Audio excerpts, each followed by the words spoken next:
It's Kate. And Oliver Hudson. Host of the new podcast, Sibling Revelry. That's right. We started this show because, you know what? No one talks about siblings and that dynamic. The siblings, they know each other better than anybody. Yes. You know. Listen to Sibling Revelry on the iHeartRadio app, Apple Podcasts, or wherever you listen to podcasts.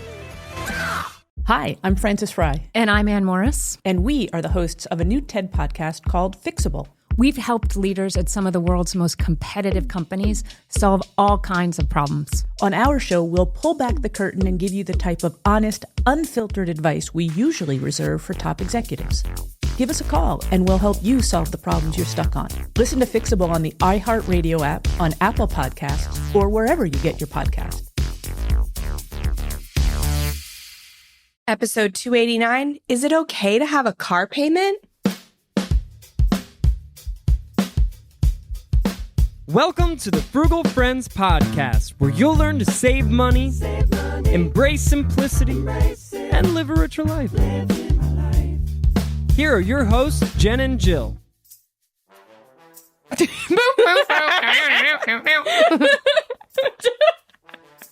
Welcome to the Frugal Friends podcast. My name is Jen. My name is Jill. And today we are talking about car payments and auto loans. Oh my. Oh my. So this is a dicey subject. Yes. And it is an example of one of the ways the financial atmosphere has changed and changed again. Yes. Like this has been something that in the past 5 years has totally shifted in the reality of buying a car. It makes me feel uncomfortable, although I'm glad we're having this conversation, because I have had to shift my opinion and approach and permissions and where I place those permissions. Mm-hmm. And I think there certainly are still people in the personal finance space who are going to tight fist cling on to things that worked in 2012, but the landscape has changed. And so we can't really do an episode anymore on how to buy a used car on Craigslist. Like that's just not a thing. Yeah. And so it's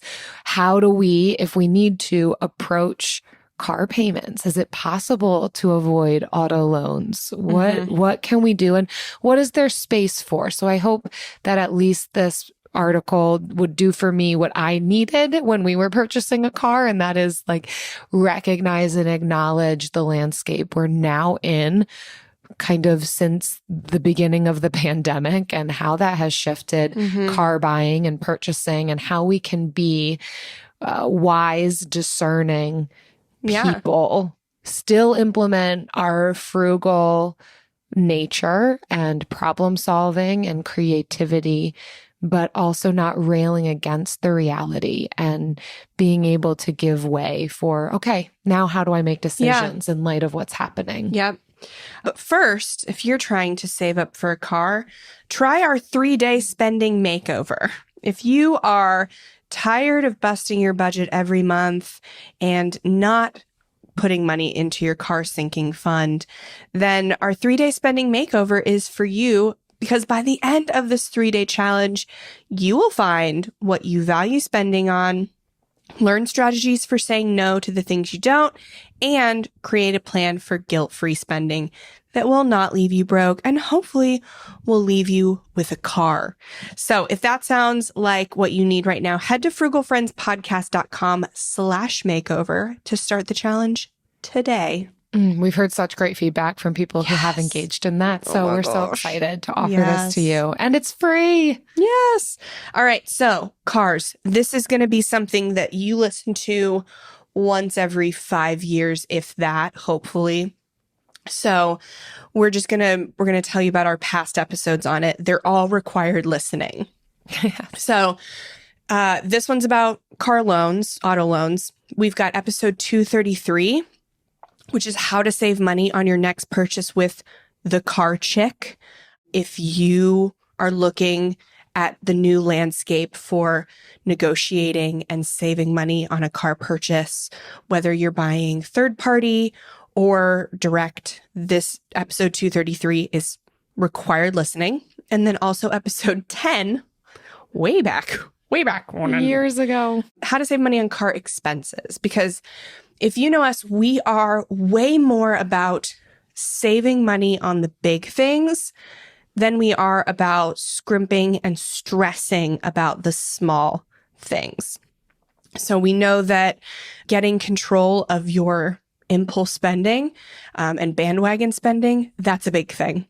Our other big things are housing and transportation and food. And that's why we do a lot of episodes on impulse spending, housing, transportation, and food. Not so much transportation and housing because you don't make those decisions every day. Mm-hmm. You'll make them once every 5 years or so. So this is one of those every 5 year, like, required listening episodes. So 233, 10, and 289. Yes. So this first article comes from Bankrate and is titled, What to Know About Auto Loan Debt.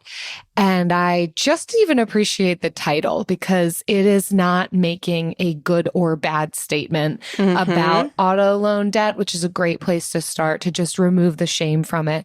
What is a good decision for one person may not be a great decision for another. And so we just want all the information to make the best decisions for ourselves.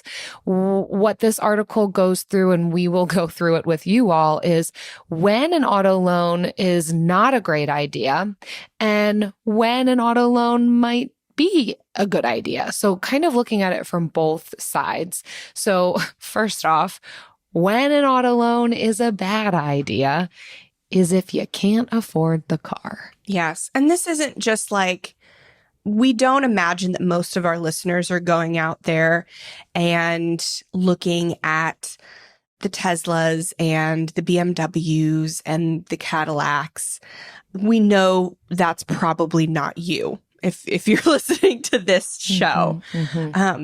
But it doesn't mean, even if you're looking at the Toyotas, the Hondas, it doesn't mean that you can afford every single one. And this is specifically for new cars. There's been a lot of, like, recently. So one of the changes is for a time, used cars were about the same price as new cars. And so everyone was like, just buy new, just buy new, just buy new. It's not that case anymore. And people are still saying that because Jill and I both have bought cars from dealers. I just bought one last month. Jill, yours was just like a year ago. So we have heard all of these things, and you're still going to be paying that. It's back to where you're going to be paying that instant depreciation when you drive it off the lot and it loses $2,000. Yeah. Yeah. I think there can be people who get caught up in only looking at the monthly payment versus the overall sticker price of a car. And I think that can push us outside of our budget if we're only looking at the monthly payment versus the overall cost. And reality is if it has a high sticker price, you're going to be paying even more than that if you're taking out a loan for it, and what you're going to pay in interest, potentially how long you end up paying off that loan. So first look at the overall cost. And if it causes just like a deep sinking pit in your stomach, I mean, really all cars probably will do that. But if you absolutely know this is not going to be a car that is within my lifestyle way of affording things, then don't go with that one. Don't allow the monthly payment to push you into a car that you wouldn't otherwise choose. But then from there, yes, make sure that the monthly payment is something that you can afford. And so Experian says that the average monthly payment, which is, Experian is the credit bureau that a lot of car dealerships will use. So they know what everybody's car payment is. And for new cars, it's around $700. And for used cars, it's about $525. And I actually asked when we bought our car, what is the average that people finance? And he said it was about $700. Wow. So that's a lot. Like that is inching close to rent. I mean, obviously rent is way more than that, but like this then potentially could be your second biggest expense in what might have used to be the third or fourth biggest expense for people. Yeah. And that's where we are. It's definitely the climate that we are in right now. So we don't want to say it can be like it was in 2018, but you don't have to relegate yourself to that $700 payment just because that's what's average. You also don't want to just take out a clunker. I see a lot of people kind of saying the opposite, to just buy a quote unquote clunker, which don't really exist anymore since the Cash for Clunkers program started, like decades ago. So, and then, so you don't go into debt, but that's also not a wise decision for most people. Well, you also want to consider the other costs of owning the vehicle. How much are you going to be paying in gas monthly, insurance, registration renewals? If you live in a state that requires emissions and inspection, that's on top of your monthly auto loan payment. So that is huge to be keeping in mind when you're making decisions and signing papers. Yeah. So you need to be looking at the total cost of the car, not just the monthly. The next is, it's not a good idea if the interest rate is too high. The interest rates for auto loans, they used to be so reasonable. And now they're quite high. So we would typically say that any loan under 5%, you don't have to like set your pants on fire paying off because you can get more in the stock market. That's general wisdom. And it is hard to get that now. Even with an excellent credit score of 800, you cannot get less than a 5% interest rate on a loan. I know this. I know this. So it has shifted a bit. So the interest rates are much higher than they used to be. But so this has become a kind of loan where you do want to focus on paying it off fairly quickly. It will be probably a priority, even over some student loans. If you're paying off debt and you have to get a car loan, you may have to pause other loan payoffs to focus on this one. But it doesn't mean you have to put everything on hold and stash cash to pay cash for a car. It doesn't mean that either. Yeah. It just means that it will shift some things for you. But one of the ways you can lower that interest rate is to lower the number of months. So like the 3 shortest terms tend to be about the same interest rate. So you don't have to take the shortest, but taking a shorter term and putting more down. So pausing other savings goals to stack up some cash to put as much down as possible. Yeah. The final reason that they state for why an auto loan might be a bad idea or when it's not the best option is if you're going to be stuck with a long-term loan. So like Jen's saying, often car loan terms are between 36 to 84 months. That 84 months obviously being way longer, which some might opt for because it makes the monthly payments more affordable. But the catch is you're paying far more in interest and at a higher rate. You're extending the life of that loan. So that's another thing to keep in mind. As much as you can minimize the length of the loan, getting the best interest rate possible, these are the things that are going to help make an auto loan be a better, more wise decision, and just things to be wary of when in the car buying situation, circumstance. Really, if you can't afford the payment at 48 months or less, then you need to be looking at a less expensive car. So 48 months is 4 years. We all want to say, I'm going to keep this car I'm going to drive it into the ground. You don't know that. You really can't plan to do it.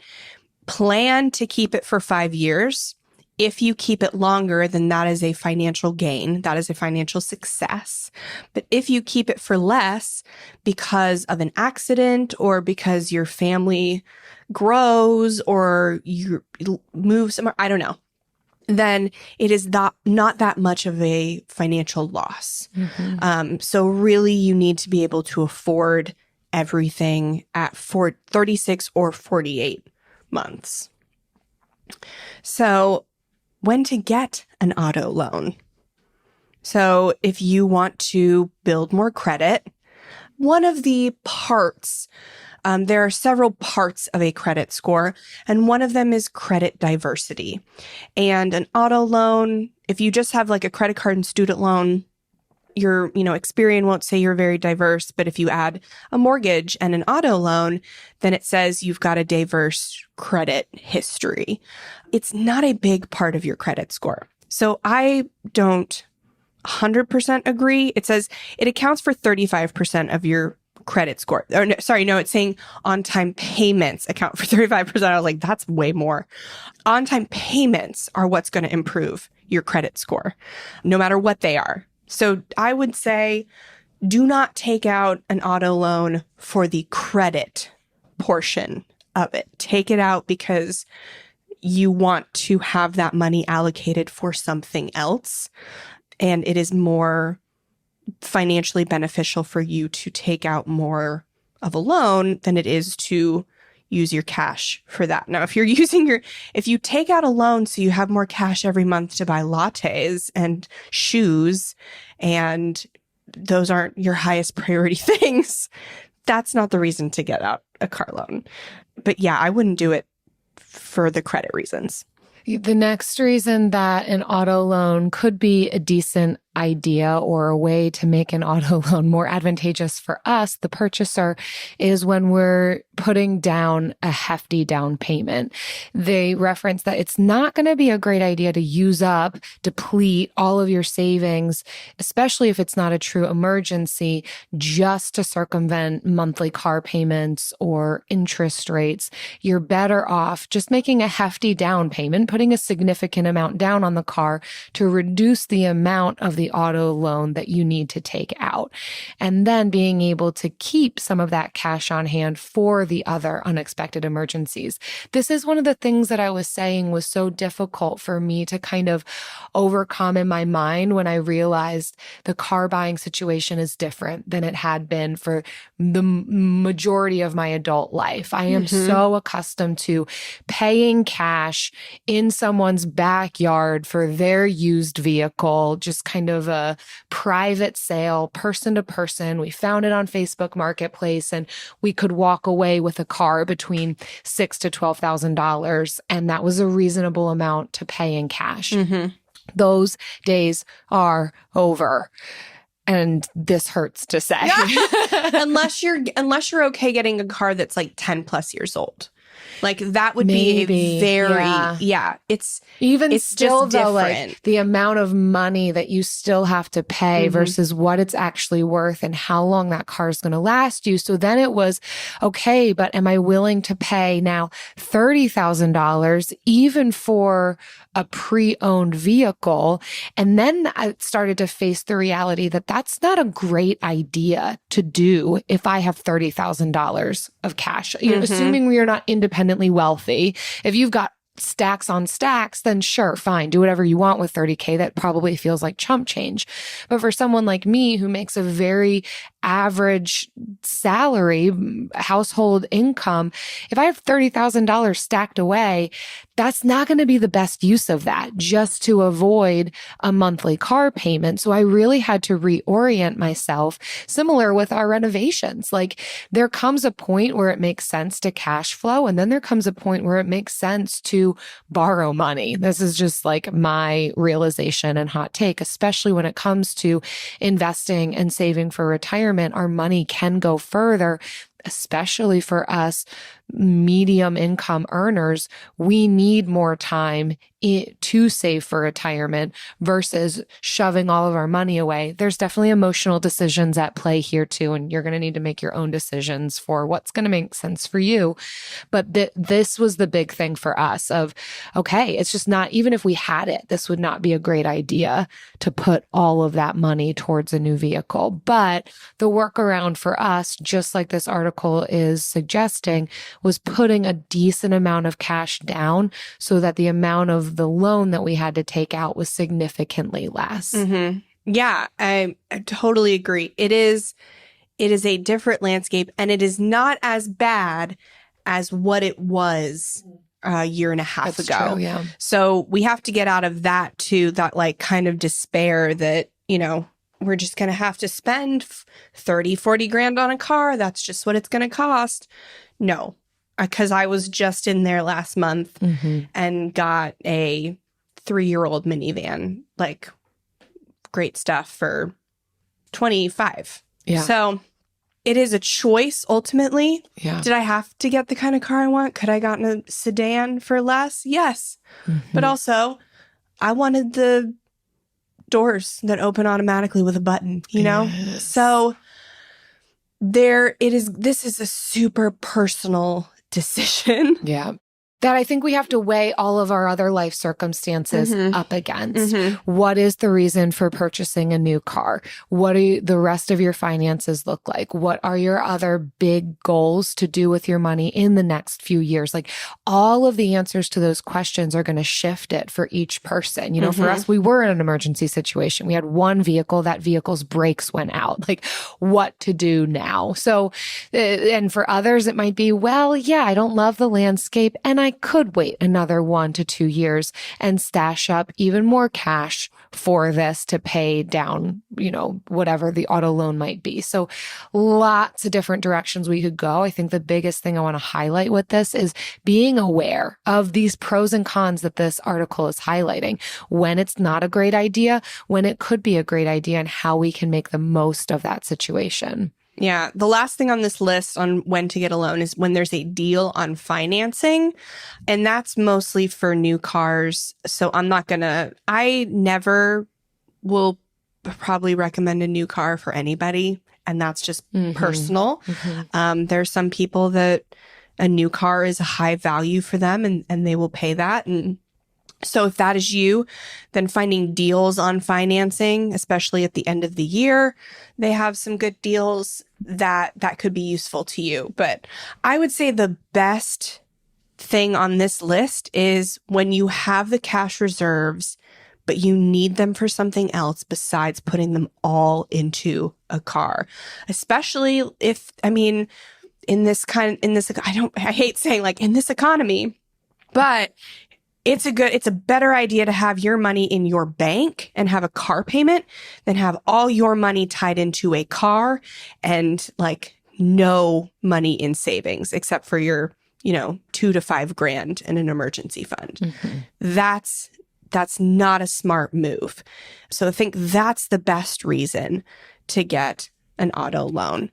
And so, yeah, now we're going to head into our second article. Yes. AI might be the most important new computer technology ever. It's storming every industry, and literally billions of dollars are being invested. So, buckle up. The problem is that AI needs a lot of speed and processing power. So, how do you compete without costs spiraling out of control? It's time to upgrade to the next generation of the cloud, Oracle Cloud Infrastructure, or OCI. OCI is a single platform for your infrastructure, database, application development, and AI needs. OCI has 4 to 8 times the bandwidth of other clouds, offers one consistent price instead of variable regional pricing, and of course, nobody does data better than Oracle. So now you can train your AI models at twice the speed and less than half the cost of other clouds. If you want to do more and spend less, like Uber, 8x8, and Databricks Mosaic, take a free test drive of OCI at oracle.com/strategic. That's oracle.com/strategic. oracle.com/strategic. Discover the heartwarming and hilarious world of sibling connections on Sibling Revelry with Kate Hudson and Oliver Hudson. You might be asking yourself, what is sibling revelry? Yeah, well, we just made it up. They'll have some laughs and maybe inspire some people along the way with universal tales of what it's like to grow up with brothers and sisters. We're full-blood siblings, the only full-blood sibling. In our family. Well, not in the world. I mean... No, in the whole world. That's just it. Like, no one... Dive into family tales and explore the human mind with guests like Joel and Benji Madden. And it's fun because we've decided to open it up, to really like all kinds of different siblings. And it's going to be an awesome season. It's more than a podcast. It's a celebration of the ties that bind us. Listen to Sibling Revelry with Kate Hudson and Oliver Hudson on the iHeartRadio app, Apple Podcasts, or wherever you get your podcasts. So this next one is how to avoid taking on too much car loan debt. And I don't know if you could have inferred it from the first article, but both Jill and I have auto loans. We'll let the cats out of the bag. We'll open. We're starting the lightning round early, getting vulnerable. We both have them. Yeah. So that does not mean that we love debt, contrary to popular belief. Or that we're telling you to get an auto loan. If you can find a workaround, go for it. But we also want to help create permission for this because it's different times, friends. Yes. And this just might be the reality of what needs to happen. If we're not living in a city where we can take public transportation or... Yeah. Or you're in your early 20s and you can afford that 15-year-old sedan and that's good for you, then that's great. When you are at different stages of your life, different things become priorities and you follow those. So what's right for me may not be right for you. Yeah. But just because one person says something is gospel doesn't mean that it is. Yeah. You got to take with a grain of salt where it's coming from. And so we don't want to do that. We really want to just talk about ways to get creative, no matter what situation you're in. So this article comes from Finder, and they say how to avoid car loan debt, or most of it really is like how to not take on too much car loan debt. They also talk about how to pay off your loan faster, what some of the benefits of a car loan can be, what to watch out for. So it's definitely chock full of some helpful things. I would recommend checking it out if you are currently in this process. We're just going to go over some of the bigger highlights of it. The first thing that stood out to me under the category of how to avoid too much debt is to do your research. So knowing the type of vehicle that you want and then spending a decent amount of time on the internet and in talking with people to compare specs and pricing. Of course, the internet's going to give you the most information as far as what to expect with pricing. What is that same year with that type of vehicle with all the different specs, the type of engine that it has, all of those things.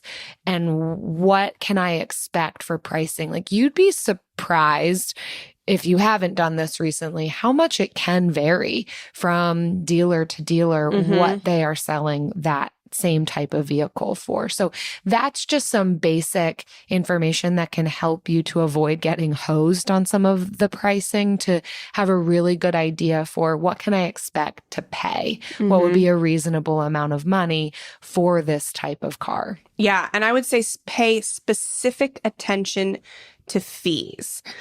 So I used TrueCar, and I was able to inquire about pricing on cars and then get a breakdown of car fees, dealer fees, etc. And there are some dealers, and I'm going to get more into this in the lightning round. Don't you worry, I have a story. So there are some dealers that will just charge their dealer fee, and it's $1,000, and you can't get away from that. That's something. All other fees are negotiable. And if they won't negotiate them with you, you can go to another dealer with more transparent pricing, and you should. Yeah. Because there are enough dealers out there today that have caught on and are just charging their transparent price plus their dealer fee, and they're being open about it, there are enough of those dealers where you can go buy from them.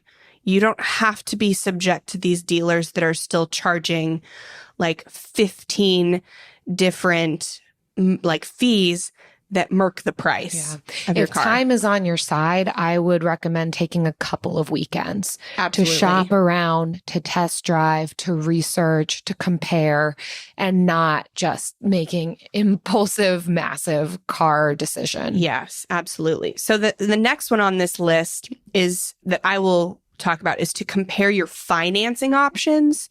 So it behooves you to get pre-approved for an auto loan before you go in. You don't have to have the car. I would say take whatever your budget is and add 10 grand to it and just get pre-approved for that. I'm not saying that you should expect to pay 10 grand over budget. I'm just saying like get pre-approved for it because credit unions will be offering the best terms for a car. So if you're not a member of a credit union, now is the time to join one.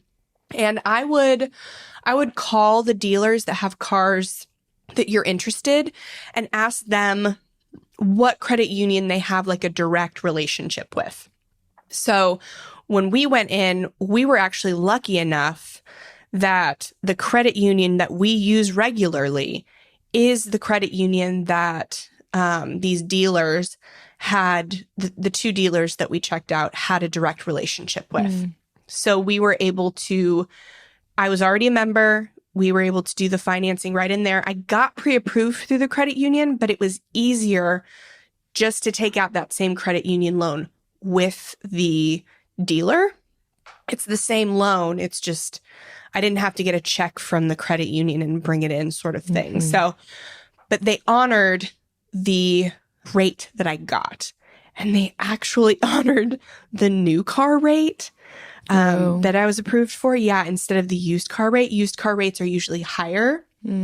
So that was really, really great. Oh, that's cool. Yeah. So definitely do your research about credit unions. Become a member at your local one, the one that has the best rates currently on used cars. And they will typically, when you go in there, even if it's not the same credit union or the same bank, they will honor the interest rate on that term with any other thing because they want your business and they want to do the financing in-house. They want to get it done right then and there. So they're going to honor whatever you've been pre-approved for. Yeah. The other way, obviously, to avoid taking on too much debt with a car is considering the less expensive car option or used cars. Just like Jen already said, we will recommend used, certified, pre-owned, whatever you want to call it, where you're not immediately experiencing the impact of it depreciating when you buy brand new and drive it off the lot and it loses $10,000 worth of value. Like you don't need that.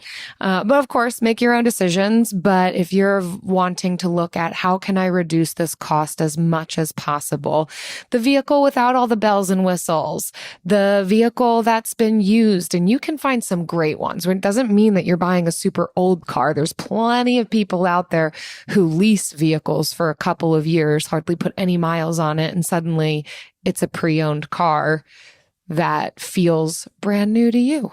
Yeah, exactly. So the other ones on here kind of reiterate what we were talking about. So avoid spending more than you can afford. This one says avoid loan terms that exceed 5 years.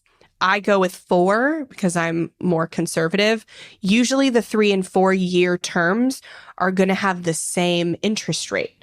So double check it though. If you can get a lower interest rate with a 36, you want to go with that one, even though it's a higher monthly payment. But if they're the same, you need to at least be able to afford the 4-year one. Yeah. And sometimes even when we were in there, 3, 4, and 5 were the same. It was when you went above 5 that the interest rate increased. And if you do happen to need to take on a loan that does have a little bit higher of an interest rate, then paying off the loan faster is still an option for you, even if you signed paperwork for a 4 to 7 year loan, that doesn't mean that you can't pay it off sooner as you come across the room in your budget to be able to do that. Of course, making that sizable down payment is going to really help. Looking at when you can make lump sum extra payments to it, even tacking on a little bit each month or breaking your monthly payment down into 2 times a month can also help to pay down the principal of the loan.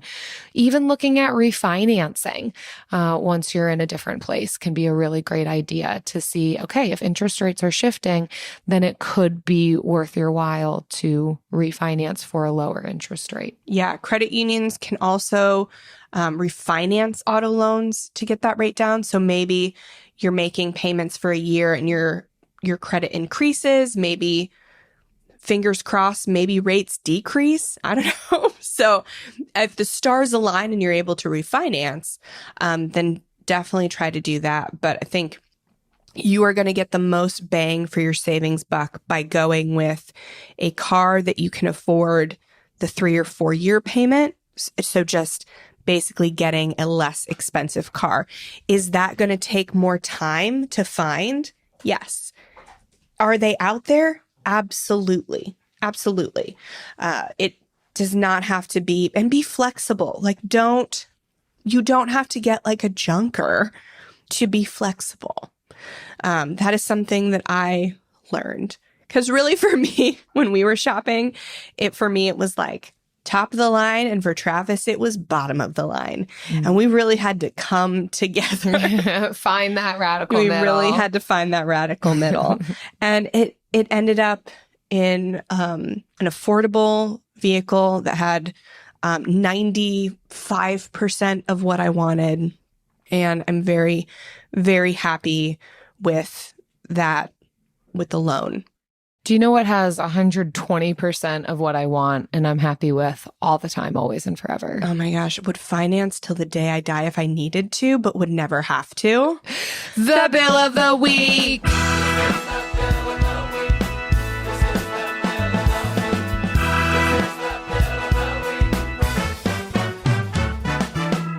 That's right. It's time for the best minute of your entire week. Maybe a baby was born and his name is William. Maybe you paid off your mortgage. Maybe your car died and you're happy to not have to pay that bill anymore.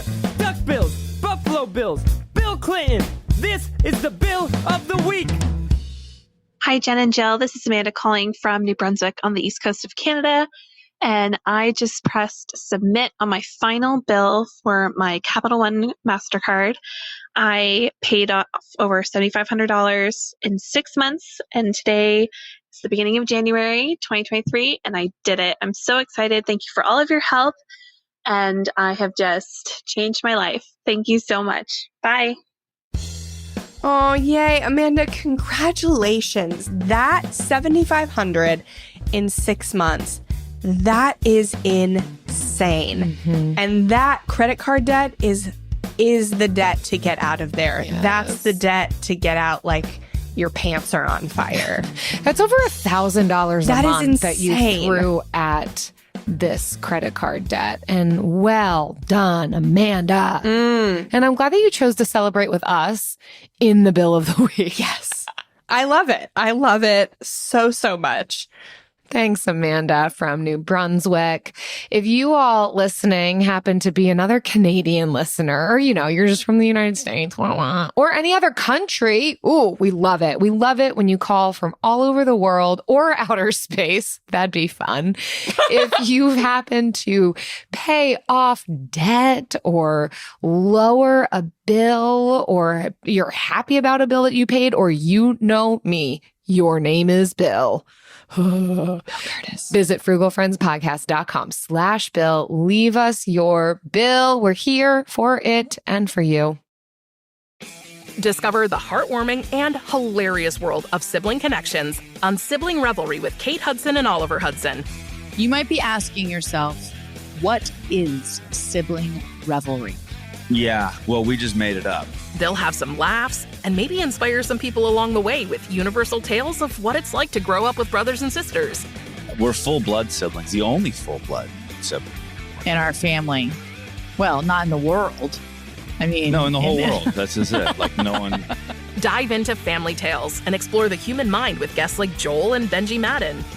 And it's fun because we've decided to open it up, to really like all kinds of different siblings. And it's going to be an awesome season. It's more than a podcast. It's a celebration of the ties that bind us. Listen to Sibling Revelry with Kate Hudson and Oliver Hudson on the iHeartRadio app, Apple Podcasts, or wherever you get your podcasts. From the studio who brought you the #1 podcast, The Piketon Massacre, this is Murder 101. A group of high school students started a project to research a string of unsolved murders. Those murders happened in the mid-1980s. He's out there doing stuff. He just didn't stop. Everything that the students predicted through their profile turned out to be accurate. Redhead killer profile. Male, Caucasian, 5'9" to 6'2", 180 to 270 pounds. Unstable home, absent father and a domineering mother. Right-handed, IQ above 100, most likely heterosexual. There is no profile of this killer except for the ones the students created. Just because some of these women no longer have people to speak for them does not mean that they deserve to not be spoken for. What if this guy's still alive? Like, what if he comes after us? I said, are you going to kill me? And he said, yes. Listen to Murder 101 on the iHeartRadio app, Apple Podcasts, or wherever you get your podcasts. And now it's time for the lightning round. We got a 4-star review the other day because our intro music is corny. Yay. I know. That makes me happy. I am pleased by it. I've never had a bigger compliment in my life. No, yeah. I think they probably just meant to add that extra star. Yeah. But, yeah. I know it was an accident, but but thank you to the person who wrote that. We live for the corn. We like corn. Yeah. All right. So we're this one is so juicy. You've been waiting for this. And I talked about this story on an after show on a previous episode, but you all are ready. Your golden tip for a first-time car buyer. Jen, give it to us. We want the juice. Okay. The corn juice. All right. That's weird. Okay. So my tip for it's not even first time. It's for everyone in this climate right now to recognize sunk cost bias. Say more. So sunk cost bias or sunk cost fallacy is common in frugality. Or even in personal finance, whereas because I have sunk time or effort into this, I will not give it up, even if by the law of diminishing returns, it is no longer returning what I am putting into it. It is valuing the time spent or the energy or effort spent more than the actual outcome. Give us an example. So, I bought a car recently. Ooh. And I really wanted this one van that was at this one dealership. But I didn't want to just go to that dealership. I wanted to test something out. So I found another van that was very comparable at a dealership closer. And I just went in to test drive and get the experience before I went into this other one. So I went in, test drove it, did this all by myself too. And then left. And I gained the experience. I got their deal. And that's what I thought, okay, cool. This is the experience. Now I know. And next day I go to the dealership with the car I really want. And mind you, these cars, these vans that I test drove were the same exact price online. Wow. They were both $25K. Yeah. I think there was maybe a $5 difference between one was like $24,999 and the other one was $24,995. Yes. So $4. Yes. So I went to the dealership with the one that I really wanted. And the difference between these vans was the one that I test drove the first day was a few years older, but had like less than half of the miles. Ooh, okay. So that's a factor. This one that I really wanted, it had more miles, but it was newer and it had the luxury like package. It had the leather. It had all the features, But more miles. But more miles. Interesting. Yes. Okay. but leather. Leather. So, but this is the one I really wanted. So I go in, test drive, and then I sit down at the negotiating table. And I'm ready for this because I've listened to the episode with the car chick, and I've written the ebooks on negotiation. Yes. I know you are prepared. Your sleeves are rolled up, and they don't know what's coming for them. They absolutely don't know what's coming for them. Yeah, because they put all of these fees. So when I was talking about hidden fees and fee transparency, while the first dealership was like, "This is the price." And this is our dealer fee. And this is it. That's it. This is it. Mm-hmm. And I was like, yeah, $1,000 dealer fee. That's standard. This place, and then I had my trade-in that they gave me the value for. This place had a reconditioning fee, which was basically me paying for them to get the car ready to sell, which I thought was ridiculous. And I called it superfluous. And they hated me for that word. They kept using it. I was like... They wanted to give you a 4-star. The manager was like, I would describe it as ancillary. And I was like, oh no, it's superfluous. I was like, I know words. And so they had that fee. And then they had my trade-in value, but on the sale, like the deal sheet, they took off $2,000 from it because the car was over 80,000 miles. So instead of just giving me a fair and transparent value of my car, they were trying to deceive me by giving me by making me think I was getting more for my car, but actually I was getting less. Yeah. And then they had another like bonus that canceled out a fee and so they had another fee, but then they gave me a bonus to cancel that out. And so it was just so murky. Yeah. To where by the end of it, I spent an hour and a half negotiating with this dealer for this van that I really wanted. And the whole package came out to $4,000 more than what I was going to pay for the other van that I had seen the day before with absolutely no negotiating. Right. And so I was very close to signing the papers for that van. Very close. For the more expensive van. Yeah. When Travis and I looked at each other and we were like, what are we doing? I realized that I had let the sunk cost bias, the time that I had spent negotiating, the time that I had spent desiring and thinking about this car, I had let that sunk cost bias almost lead me to paying $4,000 more than an almost identical. Yeah. And you're not alone in that. No. But that one decision we had like signed the deal and I was about to give them my social security number. I think I had, but we hadn't signed any papers to like buy the car yet. We just, signed off that the deal was final. We got up, we left. Yeah. Thankfully you had the excuse like we got to go pick up our kid. We did use that. I mean, we did have that excuse. We had to go pick up Kai, but that decision, as uncomfortable as it was, and I felt bad for wasting their time. Yeah. Which is so silly. I felt bad. But it saved me $4,000. Oh, this is such a thing to keep in mind with any purchase, any big purchase, whether a home purchase, an investment purchase, renovation purchase, car purchase. Like we can find ourselves kind of paying more or buying something we don't even want because of that sunk cost bias that can come upon us. Yeah. I think it's helpful in listening to your experience, even thinking about having an additional person there. Like the fact that you had Travis to also look to and say, wait a second, like just that checkpoint. So you can kind of alert each other to, oh, I think this is happening. I think this is happening. What about this? What about that?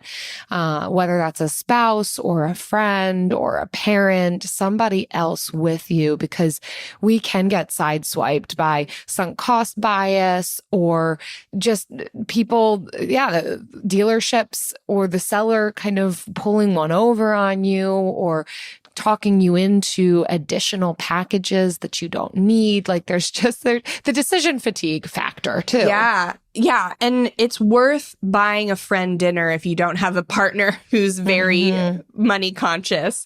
Somebody who is a third party who you respect their financial savvy, bringing them with you and just buying them a really nice steak dinner when it's all done. That could almost be even better than bringing a spouse because they're not emotionally invested. So like they may not even feel as bad to like question the dealer on, well, what about this cost? What about that cost? Because they're not the ones purchasing the vehicle. So it's no skin off their back. And this can be overlooked when we are jumping straight into financing a car and getting an auto loan because $4,000 over 4 years broken up into 12 payments is not a lot. But we want to look at the total cost to own. That's what we said up front, and that's what's going to make the biggest difference when you are focusing on the total cost to own, not the monthly payment. And that's going to save you the most. That is, and we may not be able to pay the full amount or may not want to pay the full amount, may want to put that money into other places, but you can still save a lot on your car and your auto loan by looking at that full price, because that's, I calculated 666 lattes that I don't have to feel bad about turning down. Yeah. You know, so I have alleviated over 600 decisions from my life by making the right decision one time. Yeah. The tip that I would give to people purchasing a car, first time or otherwise, definitely buy used. We've talked about that already. And definitely do your research. Not just, what's the pricing across the board, but your research on the cars in as unbiased way as possible. So rather than searching, just for example, like, is a 2006 Subaru Forester reliable? You're going to get the answer. You're going to get the answer that you want. You know, on the internet, you can get the answer that you want anywhere. And so, of course, if that's the way you're asking it, people are going to be like, yes, I love my Subaru Forester. It's so great. But if you ask, what are the issues with a 2006 Subaru Forester or any vehicle? I'm just using my personal experience as an example. She had a really bad experience with the 2006 Subaru Forester. Yes, I did. Spoiler alert. Then you are going to get the answers from the people and as you see themes of what is the issue that car had, am I willing to take on the repair costs for whatever those issues might be? And also recognize that you need to do your research on the specific type of car that you're looking for, not just the make and model, but the year as well, because there could be a make and model of a vehicle that across the board is really decent, but that particular year, 2018, is the year that XYZ went on the car. And it could be why you're finding such a great deal on that year of that car is because it's experiencing that issue. So do very specific type of research. And I think one of the things that I see people who are not super knowledgeable on vehicles do, again, whether first time car buyers or otherwise, is just like identifying a car that they think that they like and like going with that rather than doing research on what are the best vehicles on the road, what are the most reliable makes and models of vehicles, and asking friends. Like chances are each one of us has someone within our circle who is more of a car expert than we are, and ask them, hey, what do you think? What do you know about this type of vehicle? So picking, asking people within your community as well as doing your own research rather than just getting your mind set on one particular car, because it really could be that there's a lot of issues that come up with that vehicle, or it might not be the best for you for XYZ reasons. And just when in doubt, buy a Toyota. Yeah. Unless it's a 2019 RAV4. And if you take one thing away from this episode, let it be this: start at carcomplaints.com. So you don't have to worry about your Googling skills. Start at carcomplaints.com. It compiles user-generated complaints on the site and then also the National Highway transportation safety, that the complaints there as well. And it will tell you make and model, which of the years have the most complaints, what the complaints are, which of the years have the least complaints. And you want to take the newer years with a grain of salt because they have fewer years to be able to accumulate. But if you're like me and you're looking back and I'm like, I wonder what my 2016 Hyundai Tucson is compared to all the other Hyundai Tucsons, and finding that it's one of the 5 worst cars, like that year and that model, one of the 5 worst cars Hyundai has ever produced. And you won't know that unless you purchase the car or you do your research ahead of time. Much better to do your research than to find out the hard way. Carcomplaints.com, they don't pay us to say that, but they have paid me so many times over from the money I've saved. Thanks, everyone, for listening. Many of you know that we have a membership for our listeners who are paying off debt, and we do monthly money challenges just to keep it fun, because if it's not fun, it's not Frugal Friends. We have accountability groups where you can get all that community and motivation and staying on track with your finances. We want to congratulate one of our members for a recent big win. This comes from Candace, who shared that she made her first Poshmark sale, saying, "I'm so excited. Only a week after listing 2 Reposh items, I sold my first item today. I'm sending earnings $20 to my new emergency savings account and will list some more items today. I have a bunch of nearly new items that I only tried on." Yay, Candace. Yay. Congrats, Candace. You are crushing your savings goals. Oh, this is so fun when we find new ways to kind of not only minimize and simplify, but then also make money off of those things. Poshmark can be a great site for that. Thanks, everyone, for listening. If you want to check out our membership where we have all kinds of courses that help you get better with your finances, interviews, challenges, so much more, head to frugalfriendspodcast.com/club. You can check it out, see if it would be a good fit for you. We'll see you next time. Bye. Frugal Friends is produced by Eric Siriani.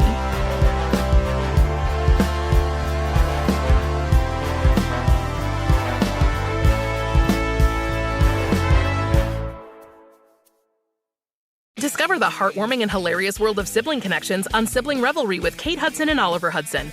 Dive into family tales, explore the human mind, and laugh with guests like Joel and Benji Madden.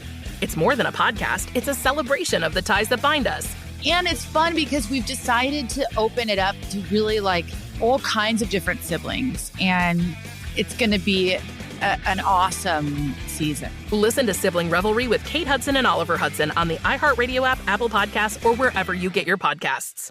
Hi, I'm Frances Fry. And I'm Ann Morris. And we are the hosts of a new TED podcast called Fixable. We've helped leaders at some of the world's most competitive companies solve all kinds of problems. On our show, we'll pull back the curtain and give you the type of honest, unfiltered advice we usually reserve for top executives. Give us a call and we'll help you solve the problems you're stuck on. Listen to Fixable on the iHeartRadio app, on Apple Podcasts, or wherever you get your podcasts.